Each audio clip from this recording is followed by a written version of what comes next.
Bismillahirrahmanirrahim. Assalamualaikum warahmatullahi wabarakatuh. Salam sehat dan sejahtera selalu. Bagaimana kabar Anda hari ini? Semoga Anda senantiasa sehat dan siap mempelajari materi ini.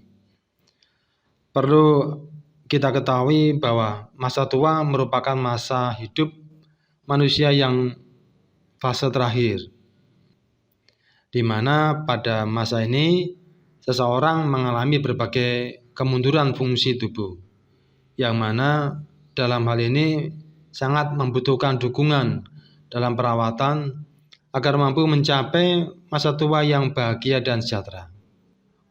Pertemuan kali ini saya akan menjelaskan konsep keperawatan gerontik. Mari simak video pembelajaran ini hingga tuntas.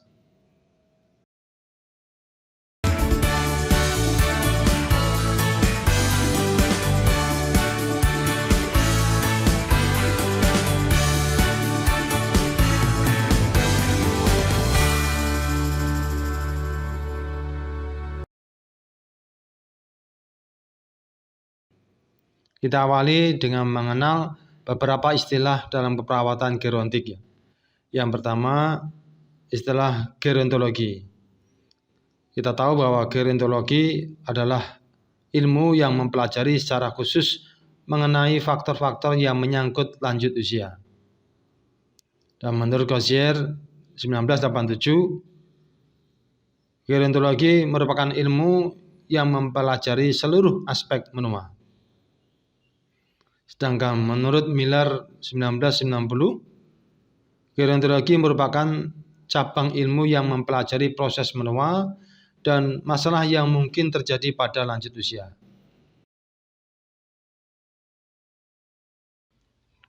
Gerontologi nursing menurut Crozier 1987 adalah ilmu yang mempelajari tentang perawatan pada lansia. Dan juga gerontologi nursing ini merupakan praktek keperawatan yang berkaitan dengan penyakit pada proses menua. Sehingga secara umum gambarannya adalah spesialisasi keperawatan lansia dan dapat menjalankan perannya pada tiap tatanan layanan dengan menggunakan pengetahuan, keahlian, dan keterampilan merawat untuk meningkatkan fungsi optimal lansia secara komprehensif. Tata layanan di sini bisa mulai dari tata layanan yang ada di puskesmas, kemudian rumah sakit, klinik, atau juga bisa tata layanan di masyarakat, atau juga bisa di tata layanan di panti sosial atau panti breda.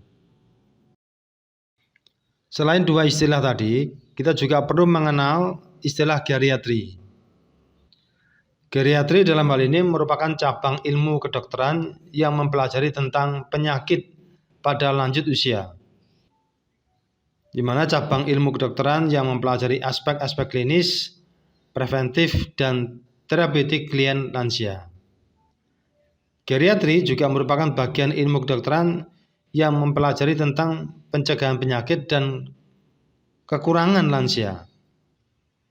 Geriatri juga bisa merupakan ilmu yang mempelajari proses menjadi tua dan akibat-akibatnya pada tubuh manusia.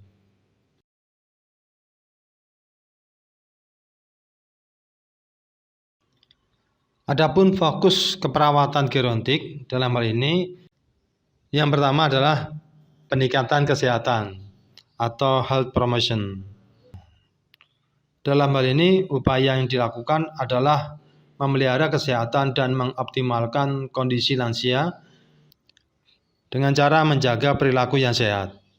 Contohnya, memberikan edukasi kesehatan tentang gizi seimbang pada lansia, edukasi tentang perilaku hidup bersih dan sehat, serta edukasi tentang manfaat olahraga. Fokus berikutnya adalah pencegahan penyakit. Pada fokus ini merupakan upaya untuk mencegah terjadinya penyakit karena proses penuaan dengan melakukan pemeriksaan secara berkala untuk melakukan deteksi sedini mungkin terjadinya penyakit. Contohnya adalah pemeriksaan tekanan darah, pemeriksaan kadar gula darah, pemeriksaan kadar kolesterol secara berkala. Menjaga pola makan, dalam hal ini bisa makan 3 kali sehari dengan jarak 6 jam.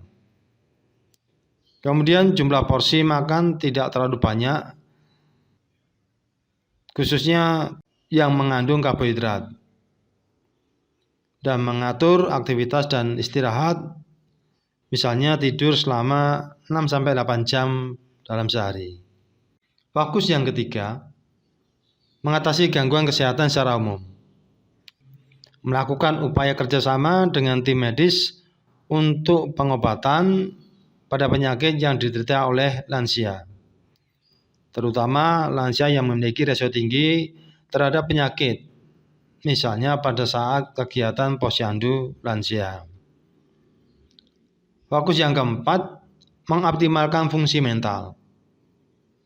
Upaya yang dilakukan dengan bimbingan rohani, diberikan ceramah agama, kemudian diajak sholat berjamaah, kemudian juga bisa senam gerak latih otak, dan melakukan terapi aktivitas kelompok. Misalnya dengan mendengarkan musik secara bersama-sama dengan lansia lain dan menebak judul lagunya.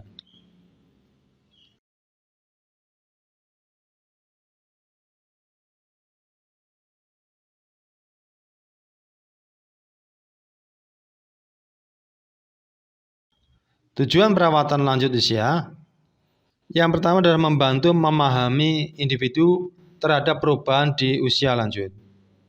Pemahaman perubahan yang terjadi pada diri lansia ini akan dapat menumbuhkan rasa acceptance atau menerima diri, sehingga setiap aktivitas akan sesuai dengan kemampuannya dan sekaligus dapat menghindari dari rasa stres. Berikutnya adalah memotivasi masyarakat dalam upaya meningkatkan kesejahteraan lansia. Lansia bukanlah beban masyarakat, tetapi lansia merupakan aset bangsa atau aset masyarakat, di mana lansia masih dapat didaya gunakan sesuai dengan kemampuan, pengalaman yang dimiliki oleh lansia. Sehingga kesejahteraan lansia perlu ditingkatkan. Tujuan berikutnya adalah membantu mengoptimalkan kemampuan lansia dalam melakukan aktivitas sehari-hari. Potensi lansia perlu didaya gunakan dengan cara mengoptimalkan kemampuan lansia sehingga lansia dapat menjalani hidupnya secara mandiri. Tentunya kondisi ini sesuai dengan keterbatasan dan kemampuan lansia. Tujuan berikutnya adalah mempertahankan kesehatan serta meningkatkan kemampuan lansia dalam perawatan dan pencegahan. Penurunan fungsi tubuh lansia perlu mendapatkan perhatian dan juga perlu disikapi secara bijak sehingga kesehatan lansia dapat dicapai secara optimal. Tujuan yang berikutnya, membantu mempertahankan serta meningkatkan kualitas hidup dan semangat hidup lansia. Peningkatan kualitas dan semangat hidup lansia sangat diperlukan agar lansia tetap sehat dan berdaya guna. Tujuan perawatan lanjut usia yang lain yaitu menolong dan merawat klien lanjut usia yang menderita penyakit atau mengalami gangguan. Ketika lansia mengalami gangguan kesehatan, maka diperlukan bantuan dalam pemenuhan kebutuhan dasarnya. Tugas perawat, keluarga, dan masyarakat dalam hal ini harus dapat memberikan bantuan dan dapat melakukan perawatan dengan baik. Tujuan yang terakhir, membantu upaya semaksimal mungkin agar lanjut usia yang menderita penyakit atau gangguan masih dapat meningkatkan kemandiriannya secara maksimal. Kemandirian lansia dalam ini harus ditingkatkan agar kebutuhan lansia tetap terpenuhi. Tentunya kemandirian ini tidak serta-merta semua bisa dilakukan oleh lansia. Namun kemandirian sesuai dengan kemampuannya. Jadi ada beberapa hal yang bisa dilakukan oleh lansia, namun karena kondisi juga ada beberapa hal atau aktivitas yang lain yang membutuhkan bantuan orang lain. Dalam hal ini bisa kerabat, bisa keluarga.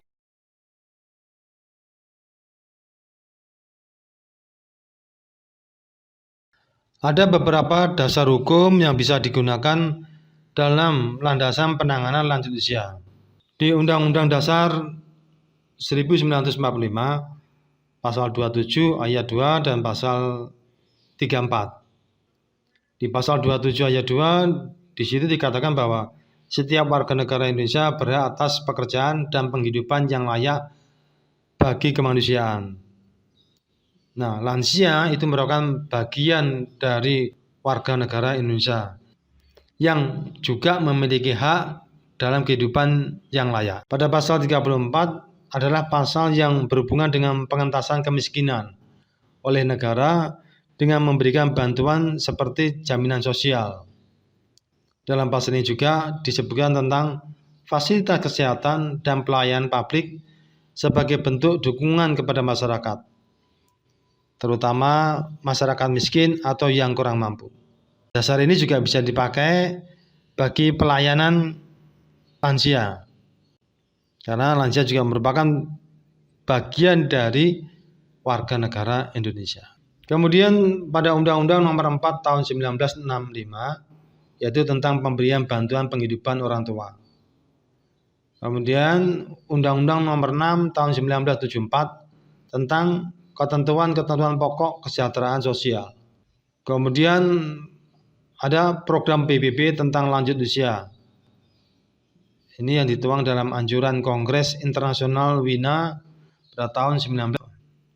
Kemudian keputusan Menteri Sosial RI nomor 44 tahun 1974 tentang organisasi dan tata kerja Departemen Sosial Provinsi.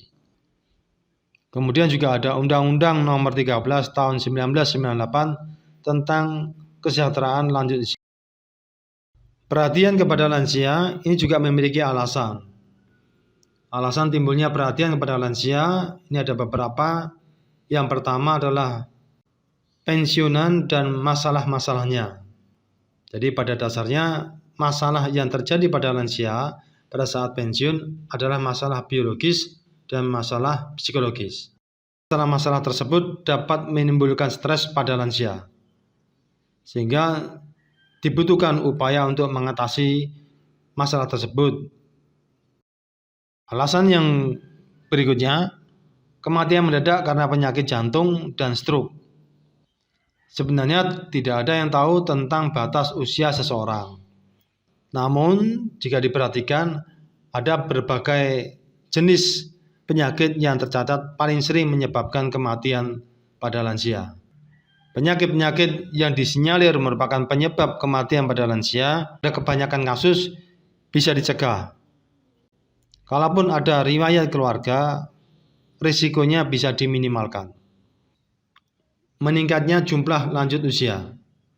Saat ini, Indonesia memasuki periode aging population, di mana persentase lansia lebih dari 10% dari jumlah penduduk.